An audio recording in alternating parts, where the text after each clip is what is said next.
Enseguida, se procederá a la firma del acuerdo de cooperación entre el Gobierno de la República de El Salvador y el Gobierno de los Estados Unidos de América, relativo al acceso y al uso de las instalaciones del Aeropuerto Internacional de El Salvador, Monseñor Óscar Arnulfo Romero, por los Estados Unidos de América, para el control aéreo de la narcoactividad.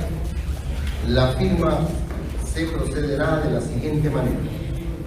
Primero firma el ministro de la Defensa Nacional de El Salvador, capitán de navío René Francis Merino Monroe.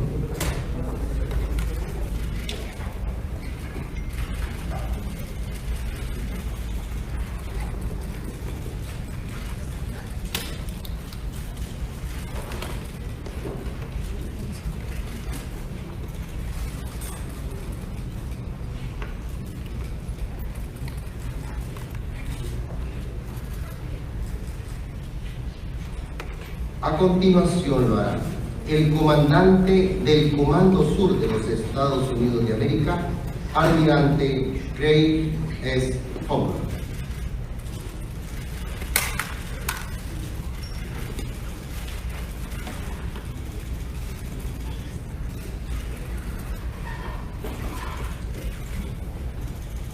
Enseguida lo hará la ministra de Relaciones Exteriores de El Salvador, Alexandra Julio.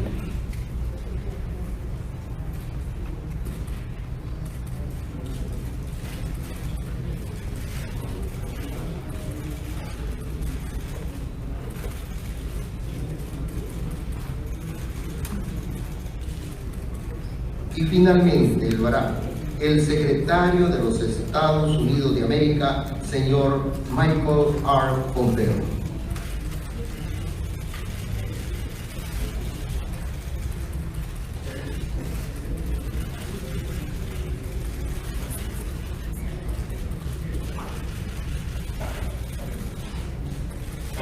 Presenciemos a continuación el intercambio de carpetas por las autoridades. Brindemos un fuerte aplauso por el pueblo.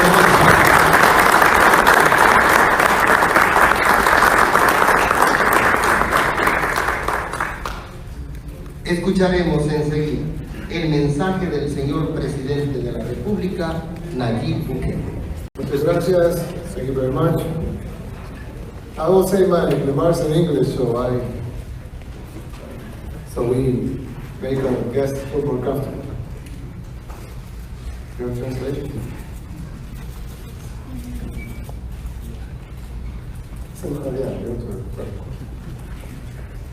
So we had quite a good conversation with Secretary of State Mike Pompeo. He was with his team, with the commander of the South Command of the United States. Also, he had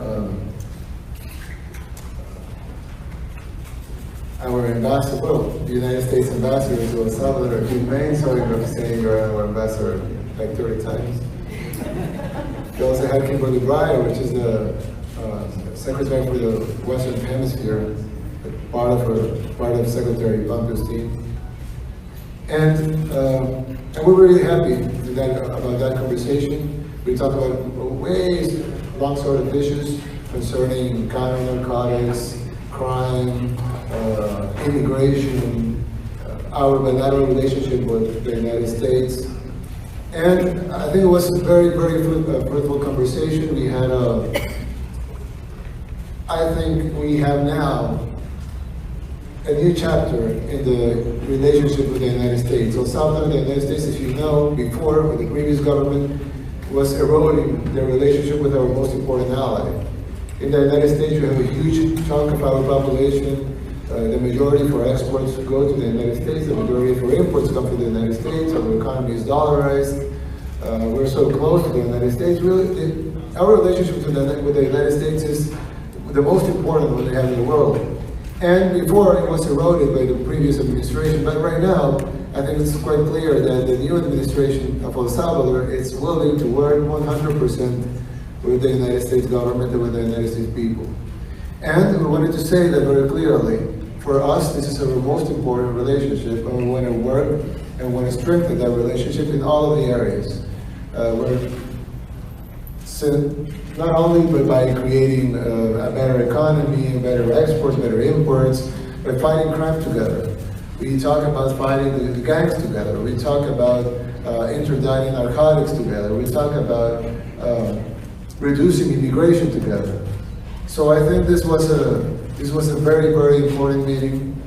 I think it's a game changer. And from now on, we'll work like this. Because remember, Secretary Pompeo is the top U.S. diplomatic official. So, and our conversation was so good, so nice, and first of all, I really enjoyed it. So I'm very sure that the relationship will be better, will be strengthened, and we'll work together to fix our problems and to fix the common problems that the United States and we have, like fighting gangs. Remember, Ambassador Dean is here, but it's also in the United States, and we'll fight them. Immigration is a problem that we have, but it's a problem that ends in the southern border of the United States. So we have to solve the immigration problem together. And the United States sees El Salvador as a partner and as an ally, even though we're a very small country, but they see us as a partner, and they took the time to come. Remember, this was a trip of only 4 countries out of the United States: Mexico, Argentina, Ecuador, and El Salvador. So they took their time to come here. This is the first time in 10 years that the Secretary of State has come to El Salvador. So I really think that the United States has been clear and shown the signs that they want to work with us, and they have found here partners that are willing and with open arms to work together to solve the problems that we together face. And of course, they are also interested in the problems that we face and trying to help us in those. So we're very thankful for the visit, we're very thankful for the conversation, we're very thankful for the things that we will start working together from starting right now. And we see a bright future in what we will be able to achieve. Thank you. President Bukele, thank you so much. I want to thank you for taking time for Mr. Hill. Great to see you. I'm delighted to be here. I thank you for giving so much time to me, especially that I know you're expecting your first child any day now. Buena suerte. Look forward to many sleepless nights. President Bukele made very clear his commitment to be a great partner of the United States, and we've seen that in the first 50 days already, and we're deeply appreciative of that. We want tighter partnerships all throughout the Western Hemisphere. It's why we're redoubling American engagement in the region. A few months ago, I visited Chile, Peru, Colombia, and Paraguay. I was in Buenos Aires yesterday. These strong relationships will build up democracies throughout this region, and that's good for all of us who live in the Western Hemisphere. In the last fiscal year alone, operations launched from this location disrupted more than $4 billion worth of contraband. We should all be very happy about that.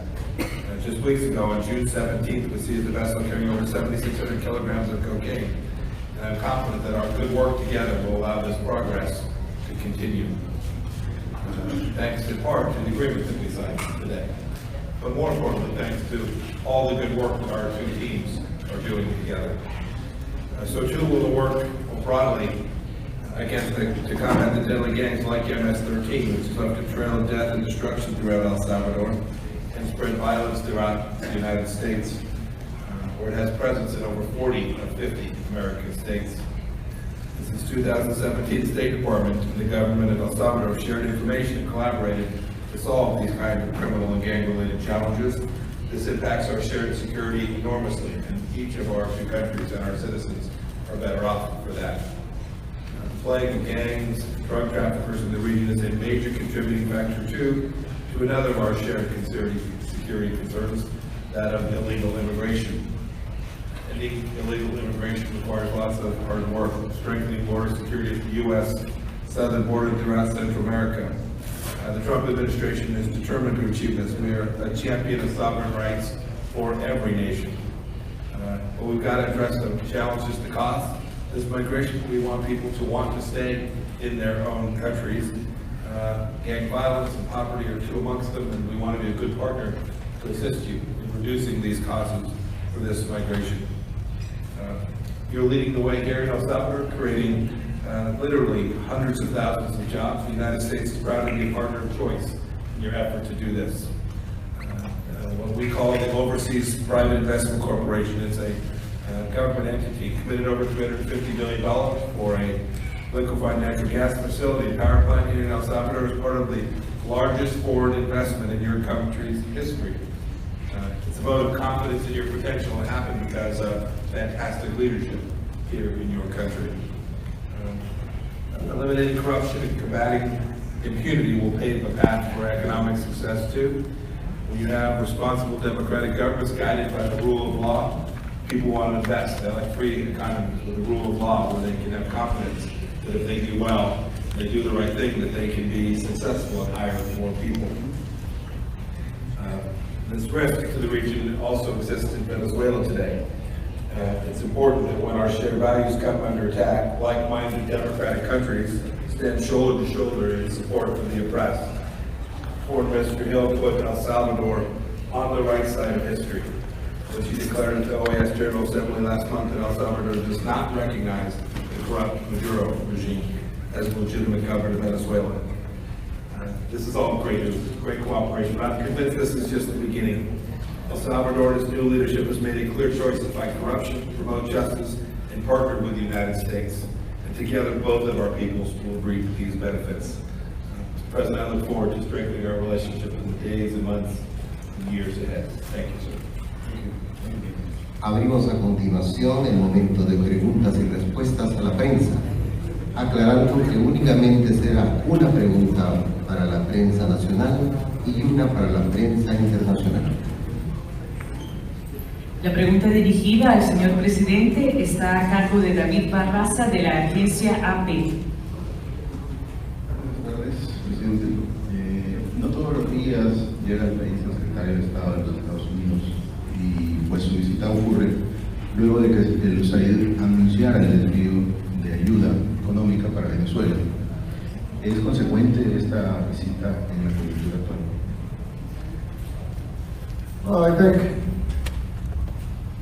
I think it's very important that when we focus on a cause, we fight for what we can achieve to better that cause. So what do we really want to do in El Salvador? We want to get more free money? We want to get more blank checks? No, what we really want is to improve the conditions Salvadorans live here and abroad. So, when the U.S. diplomatic official comes, first, we have to make our guests feel at home. Not tell him why are they not giving us more free money or handouts. Second, we have to acknowledge every penny the United States government has is their money, not ours. We have our own money. We may be a poor country, but we have our own money, and they have their own money. Whatever aid or program the United States government wants to do in El Salvador will be, of course, welcome. And they are doing many programs with us and collaborating with us in many of the things we want to achieve. But we cannot force them to give us free money. So I don't think it would be quite, I don't know, sounds tacky to have the top U.S. official and ask him for free money. What we said is that we want to work together with them in solving the problems that we both have. For example, they have gangs in the U.S. They have MS-13 over there, and we have MS-13 here. So of course it's of common interest to fight MS-13 and the other gangs. And we will have it, and we already have the United States help in that, but of course they might be able to increase that help because we're sharing a common interest and want to work together because we're partners, we're friends. So we want to reduce migration. We want to, and like the Secretary said, we want to reduce migration also with and bettering the conditions here, so that people don't have to migrate, so that people have a decent job, security, and they will prefer to stay at their home with their families, in their land, and not crossing three borders, desert, rivers, and go into a dangerous path to try to cross into a country that is not their country, it's not their own country. For us, we want people to stay here. That should be our goal. And they like that goal. And they want to help us in that goal. So I really think that, like I said before, when some media company asked me, I said, immigration, the problem starts with us, because we are sending the migrants. People flee El Salvador because we didn't have good paying jobs, because we didn't have security. We didn't have security. So if you live in fear, with no jobs, not being able to sustain and feed your family, of course you may want to try to migrate to another country that you think you're going to get those things over there. But our work as a government is to get our people to have those things here, to have security. That's why we're working so hard on security. That's why we're working so hard on getting jobs for our people. And we've been receiving the help. He just mentioned a project that the United States government is financing $350 million, but the project is $1 billion. So, and that is the biggest foreign investment our country has had in our history. And that will create a lot of jobs and a lot of growth in the economy. And that's not the only project. We're looking at a wide sort of projects, including tourism, including investment from the U.S. companies. I said something, I don't know if may I say something? I told you inside. I said. You're the president. I said to the secretary, he told me, what will you ask from us? And I said, I'd rather ask for you to put on, like he just said right here, is it time to invest in El Salvador? Is it time El Salvador is in the right path? That will cause more benefit for our people, because investment will come, because companies that may be doubtful of investing in El Salvador will say, hey, the United States government is saying that El Salvador is in the right path. The United States government is saying that El Salvador is doing the right things. So that might create billions of dollars of investment. And I rather prefer that than the US government sending us a check of $100 million. I mean, what can we do with $100 million? The United States has sent us in the last 20 or 30 years, they have sent us over $4 billion in aid. And what do we do with it? We're done with it. I mean, is the country better now? So the problem is that rather to be looking for handouts, we should be looking for partnership. And I think that we had a long conversation and a very, very nice conversation. And I'm sure it's gonna translate into results. And we're committed to translate that into results. So I think that will improve more the life of our people than getting some check with free money. And also, it's tacky to ask for money when it's their money.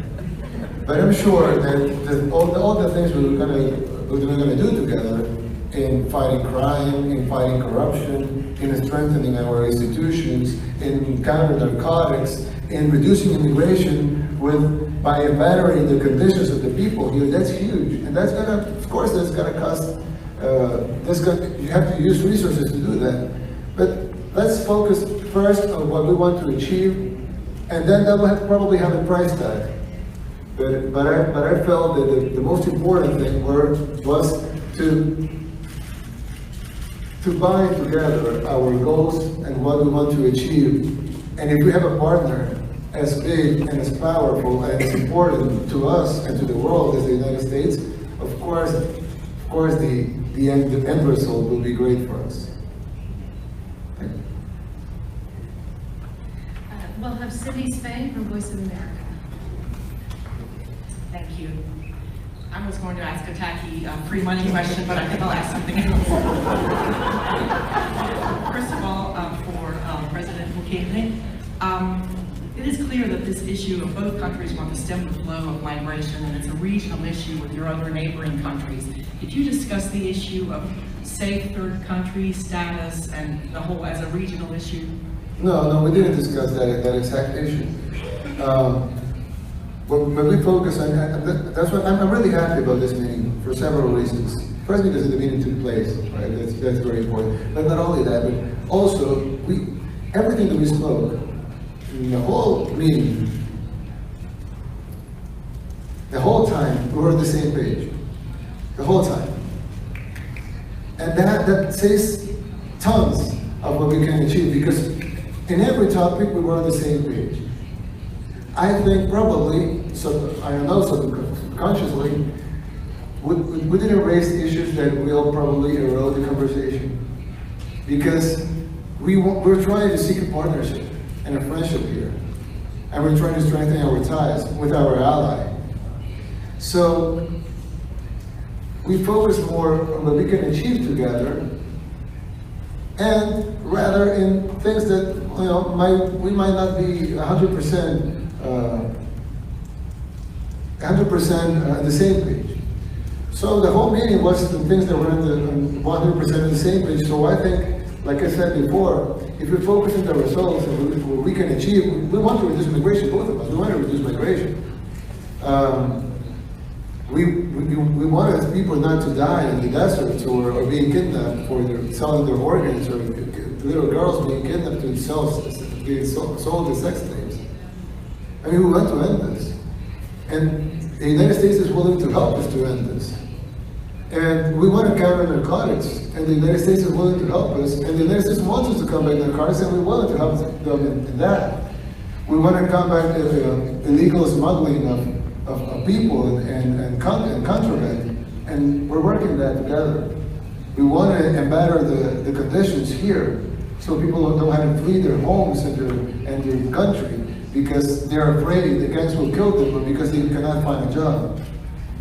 We both want to promote investment in El Salvador and creating jobs and economic growth. So there's so much things we think 100% alike that I think probably subconsciously we try to keep the meeting and try to focus on those things. And at the end of the time, I mean, I'm not here to posture. I mean, I'm not here to, like, some people have asked me, why do you posture that and this and that? I said, look, I don't want, if you want to posture, it's fine, I said to those people. I really don't want to posture. I really want to do the best for my people, and Secretary Pompeo wants to do the best for his people. And if we can put those interests aligned and put those interests together, and we can achieve a couple of things, several things, and in this case, many things, that's a huge success. And why don't we just keep the success and be happy that we will achieve a lot of things for our people, and we will better all of the conditions that create all those problems in the first place. Thank you. And Mr. Secretary, as you know, the 45-day deadline for a decision on tariffs for Mexico is Monday. Has Mexico done enough to take that issue off the table? And one quick follow-up, if I could, on Iran. Another deadline is approaching to renew a 90-day waiver on Iran's civilian nuclear program. What are your thoughts on whether this should be renewed at this time in light of the recent activity from Iran? Thank you. So I'm going to take the question you didn't ask first. I just want to add to what President Bukele said. This is a country that can be a model on immigration, that we can really get it right. And we can get it right in multiple dimensions. We'll do enforcement, we'll do criminal gang activity, we'll invite private American investment to come down here and be part of the fiber of El Salvador. The people of El Salvador made an important decision when they changed the nature of the government. It's now a government that wants to work alongside the United States and shares our objective. That's why I wanted to travel here today to thank the people of El Salvador for having headed in the right direction. Now it requires hard work by the leadership team here and hard work by our team to make sure we stay the course and get this right. When we do that, I'm confident that we can deliver the American objective, which is protecting our southern border, having sovereignty for our country along that southern border. Look, I spoke to Foreign Minister Bardon just before I came here. We talked about the progress we've made on migration with them too. It's been good. We're now day 44, day 45. They've made real progress. Importantly, they've made a real commitment towards that progress. So the numbers are good. You can see the data. It's public data. There are fewer apprehensions taking place today along our southern border, but we've got a long way to go yet. There's still much more work to do. I wanted to talk today about the tools that we have available, how we can achieve getting to a place where each of our two countries understands the requirements and we can get to the right place. As for the next set of actions, I'll talk with the President and the teams back in Washington, and we'll decide exactly which tools and exactly how to proceed so that we can get to the shared mutual goal between President Obrador and President Trump, which is reducing the illegal migrant flow across our southern border. They have made real progress in ways that they were not prepared to do or weren't capable of doing before. And we're very pleased with the commitment they've made since June 7th, since we signed that agreement. And I appreciate the question on waivers with respect to Iran. I never get it out in front of sanctions or sanctions decisions before we're prepared to make the announcement. We're just a few days away from that 90-day time limit. I'm confident on day 90 you'll know the answer. Thank you. Finalizamos de esta manera este importante evento, agradeciendo su asistencia.